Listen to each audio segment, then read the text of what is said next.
Kami siap menimbulkan gelombang penolakan yang lebih besar. Kami siap menimbulkan gelombang penolakan yang lebih besar Dibanding tahun 2019. dibanding tahun 2019. Hidup mahasiswa! Hidup mahasiswa! Hari ini kita refleksi soal gerakan mahasiswa. Sejauh mana bobot gerakan ini masih bermoral atau tidak? Nah, artinya bahwa orang melihat gerakan ini tendensius ini benar-benar mau menyasar Jokowi. Presiden Jokowi kami memberikan hadiah. Selamat mundur Pak Jokowi. Pak Jokowi. Aksi itu untuk apa? Apakah aksi untuk aksi? Atau aksi untuk tujuan? Sebelum menyampaikan tuntutan itu ke publik, kita akan menyampaikannya dulu tuntutan itu ke masyarakat kampus. Kita uji, benar nggak itu? Itu yang tidak terjadi misalnya di sekarang kan? Presiden membungkam kebebasan berpendapat dan berekspresi warga negara. Kami siap bertumpah ruah ke jalan. Kami siap bertumpah ruah ke jalan. Sekali lagi, terakhir, saya mengingatkan, kami mengingatkan kepada kepala negara. Ingat peristiwa 66, ingat peristiwa 98. Sudah kita selesaikan tahun 98. Buka semua versi sejarah. Menyenangkan tidak menyenangkan, menguntungkan tidak menguntungkan, buka. Saya percaya pemerintahan Jokowi bukan berwatak Orde Baru. Baik. Saya menangkap bahwa ada sekelompok orang yang sudah bermain api, bukan cuma membakar dirinya, tapi juga nyaris membakar rumah Indonesia. Hidup mahasiswa! Hidup pemuda! Oh, ini jangan-jangan kalian sedang menyeret gerakan mahasiswa yang sangat-sangat mulia itu ke jurang kehancuran. Kami ini di mahasiswa, politik yang kami mainkan adalah politik yang paling ideal. Kalau saya tanya, mereka cuma bilang Jokowi begini, Jokowi begitu. Saya marah karena ada inkonsistensi. Tidak ada komitmen pada konsistensi. Mereka nyaris melukai tubuh bangsa ini dengan jenis luka yang akan sangat susah disembuhkan dalam jangka waktu lama.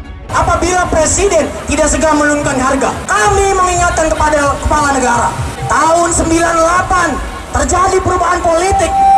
Kalau sejarah mau dimonopoli, lalu pembicaraan juga mau dimonopoli, maunya apa sih? Nah, di situ orang kemudian ini ada lelucon. Saya agak sedih karena kemudian gerakan mahasiswa itu kemudian dicibir orang. Ini mengecewakan, Dinda, karena kita semua harus menyelamatkan masa depan demokrasi. Jadi jangan melemahkan hakikat gerakan sosial ini yang membuat masyarakat sipil lemah. Maka kami mengingatkan, bisa saja itu terjadi, betul kawan. Hidup mahasiswa! Hidup pemuda! Ini demo apa lagi? Yang mau diomongin apa lagi? Yang mau dituntut apa lagi? Jadi mahasiswa itu harus cerdas, harus punya sikap dan pendirian yang jelas. Jangan mau diombang-ambing oleh mereka yang punya kepentingan. Kalian nggak dapat apa-apa kalau cuma jadi follower, cuma jadi peserta untuk menuhin kuota, cuma jadi alat buat mereka yang dapat amplop.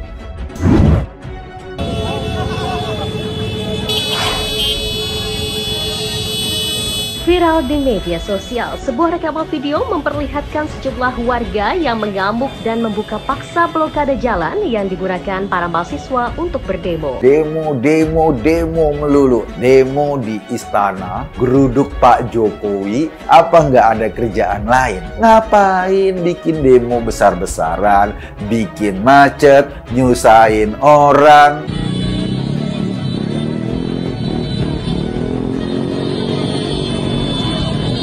Iya, kalau ada nasi bungkusnya. Kalau nggak ada nasi bungkusnya, kan kasihan orang demo-demo malah kelaparan. Terlihat para pengendara marah-marah lantaran aksi demonstrasi tersebut mengakibatkan kemacetan panjang. Sebenarnya banyaknya demo sekarang ini menunjukkan bahwa Jokowi sudah mendidik dengan benar. Karena pepatah bilang, no pain, no gain. Nggak ada keberhasilan tanpa rasa sakit.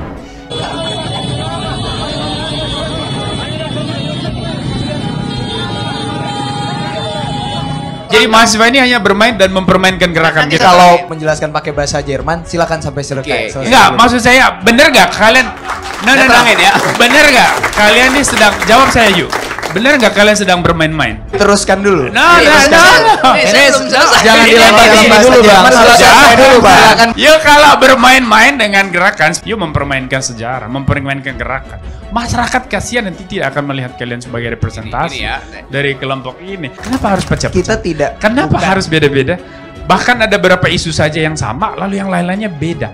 Apakah memang mahasiswa ini bacaannya berbeda atau jangan-jangan udah kurang baca kita nih? Karena begini. Coba jelasin ke saya, apa yang membedakan kamu dengan partai politik yang memang mengejar kekuasaan dan terpecah-pecah gitu loh? Tadi kalau abang tanya apa bedanya kita dengan partai politik, ya sekarang kita pro rakyat, partai politik pro oligarki, gitu bang. Itu bedanya dari gerakan mahasiswa dan dari partai politik. Ketika you bicara soal gerakan, you kan bicara soal mewakili masyarakat kan? Yes. Disitulah peran gerakan mahasiswa sebagai agensi moral kan? Oke. Nah saya tanya sama kamu, radikalisme terorisme itu problem juga buat Indonesia? Yes. Kenapa gerakan mahasiswa atau kalian tidak berteriak kencang? Turun ketika banyak itu terjadi persekusi terhadap orang-orang Syiah, persekusi terhadap minoritas, persekusi terhadap mereka yang berbeda haluan dengan kelompok-kelompok mainstream yang di kanan-kanan itu. Ya inilah yang tadi dibilang nah, Bang artinya Usman, begini. kalau gerakan cenderung primordial beginilah ujungnya. That's why makanya saya bilang gerakan mahasiswa ini kalau mau pulihkan kembali marwahnya, you harus terlibat di segala situasi krisis. Di sekarang terjadi krisis ideologi. Sekarang terjadi krisis ideologi. Ya karena masuknya ideologi transnasional yang merusak demokrasi. You juga harus berdiri di garis depan, standing at the frontier line. Kalau enggak orang akan pikir you antek-anteknya orang politik. Ya ini kita nggak mau kalian dicuriga begitu, ya kan? Kita minta Presiden Jokowi di depan notaris bilang dia tidak ingin 3 periode. Apa yang salah di situ? Karena ini bagian dari kecerdikan. Tidak ada yang salah. Berpolitik. Pak Rocky, saya potong sedikit. Tidak ada yang salah. Ya, karena tapi apa salahnya presiden kalau dia juga tidak mau bersuara? Nggak ada soal. Karena ya, itu. That's it. Memang biarin aja presiden nggak bersuara. Kenapa harus presiden? Toh urusan ini kan urusan konstitusi. 3 periode ke 4 periode ke itu kan hanya mungkin kalau konstitusinya mengatur. Yes, dan yang buat konstitusi bukan eksekutif. Iya itu yang itu ranahnya legislasi. Begini Bang. Saya itu agak heran nih, Adik ini belajar bener atau enggak? Kan presiden tidak punya kewenangan apapun terhadap konstitusi. Ya, mereka tahu itu. Dia eksekutif. Itu. Tapi kenapa harus presiden yang bertanggung jawab? Itu bagian normatifnya bagi mereka selesai. Nggak bisa, mereka Bang. Itu menunjukkan bahwa ada ambisi yang bersifat politis. Saya coba mengambil di posisi netral. Kan pasal 28 konstitusi mengatur soal kebebasan berpendapat. Kalau di sebelah orang boleh berpesta dengan slogan ganti presiden, turunkan Jokowi. Kenapa di sini orang nggak boleh sih bernyanyi dengan diskursus begini Bang? Dengan diskursus 3 periode. Kan itu narasi. Karena narasi tidak akan pernah bisa. Tapi itu diwacanakan oleh bagian lingkaran kekuasaan saat ini, Bang. Iya, dengar. Itu dia. Tetapi seorang menteri Bapak Luhut Binsar Panjaitan itu eksekutif. Betul. Kamu tahu di dalam trias politika. Betul. Dan urusan amandemen konstitusi itu urusannya lawmakers. Ya, legislatif, right? Okay, artinya bahwa begini, kalaupun terjadi itu amandemen, ya harus disalahin DPR-nya, bukan presidennya. Cuman Pak Luhut itu harus bisa mempertanggungjawabkan statementnya sebagai pejabat publik. Itu diatur dalam Undang-Undang Keterbukaan Informasi Publik, gitu, bahwa pejabat publik harus bisa mempertanggungjawabkan informasinya. Dan Pak Luhut menyampaikan memiliki big data. Iya, saya paham. Pak Luhut ngomong itu sebagai siapa di tayangan apa? Apakah ditulis buat acara negara atau di sebuah tayangan media? Tapi beliau pejabat publik. Sebentar. Ini masih saya. Bahkan gini, Pak. Saya masih berevaluasi. Nanti kamu akan respon. Makanya Pak Hamil bilang kamu bisa bahasa Jerman nggak? Bahasa Jerman itu hanya dimengerti kalau orang sudah selesai bicara. Karena kata kerja inti biasanya atau kata kerja modal di belakang. Oke? Nah, Pak Luhut ngomong di ruang mana? Dan apakah itu di Istana Negara?